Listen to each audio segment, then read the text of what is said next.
One of my favorite movie directors is Sofia Coppola. I was rewatching one of her movies these last days, Marie Antoinette. If you haven't watched it, you have to check it out because it's one of my favorite movies. And the movie is like an imaginative interpretation of Marie Antoinette's life. It shows the transition period between when she was a young girl, not really fitting in with the royalty in France, up to the point where she was beheaded. I wouldn't recommend the movie for historical accuracy, but the whole narrative is depicted in a fun and fashionable way.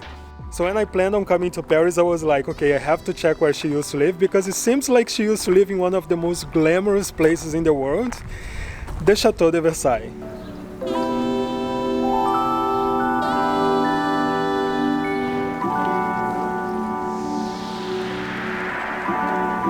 Most people think that the palace is in Paris, but actually the palace is outside of Paris in a city called Versailles. What a coincidence, no? So earlier this morning I took a train from central Paris. It took me about an hour to get here, and then I just had to walk around 14 minutes, I would say. I bought my tickets online, so I don't even have to queue, and I would highly recommend you to do that as well, because that will save you a lot of time. I got the full ticket, which includes entrance to the palace, entrance to the gardens, and access to every part of the property. Well, not every part, some parts are private, but you know, the parts that people can actually go to. And the total was 27 euros. Wow. Okay, this place is something else.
Versailles started as a hunting lodge by Louis XIII, and then it was Louis XIV who developed it into one of the most beautiful residences in Europe.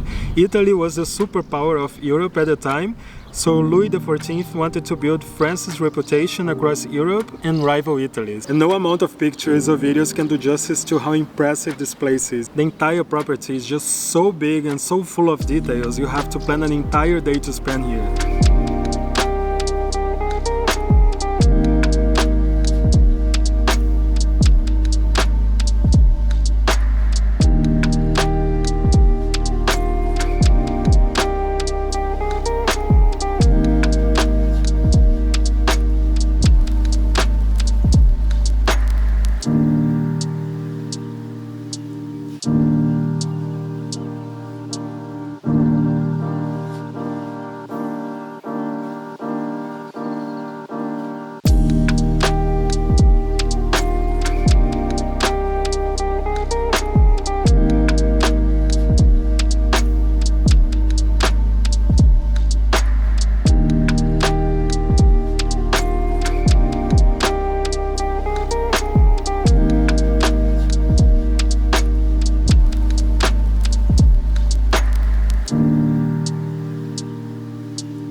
So as I'm walking here, I was imagining how beautiful it must have been to live in a place like this and how glamorous it must have been to live in a place like this. But actually, the hygiene in Versailles was terrible. It is said that the king only bathed once in his life. Exactly, once in his life. There were between 3,000 and 10,000 people living here, and they only had one bathroom in the whole property. And the bathroom was not even for cleaning yourself. It was just a place where the king could relax with his mistress. And by the way, it was not just common, but it was actually expected for the king to have mistresses during the time. And because there was no bathroom in the property for the residents or the visitors, they used to just make their necessities everywhere and anywhere. Anyone who would come visit back in the day would immediately notice how stinky the property was. The situation was so bad they had to pass a law forbidding people to throw their poop out of the window because this was very common practice back then. And the way that the king used to shower was just by using like a dry piece of cloth, but no actual water. Back then they were really afraid of the plague, so they used to believe that if you bathe yourself with warm water, it would open your pores and then you would be more likely to get diseases. So yeah, even though it looks very glamorous, the royalty back then used to stink very badly and they were infested with lice. Doesn't really sound that glamorous to me, to be honest. But well, luckily the whole area is very clean and well taken care of nowadays. Okay, so now let's explore the gardens.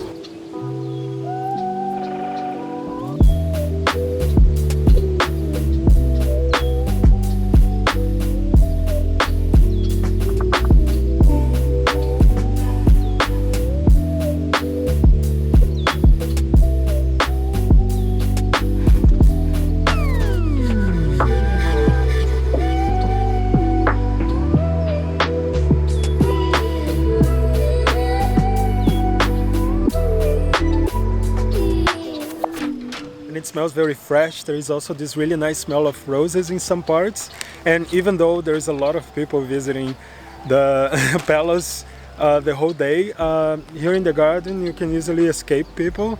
Oh, a squirrel! Too fast. And there is areas like this with very beautiful statues around, nature, and no one else.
As I told you guys earlier, one of the reasons that inspired me to come here was Marie Antoinette, and it's interesting to me how even though centuries have passed, she still remains a very influential figure in the world of arts, fashion and interior design. She was a fashion icon of the 18th century and everyone in the court would look up to her for style inspiration.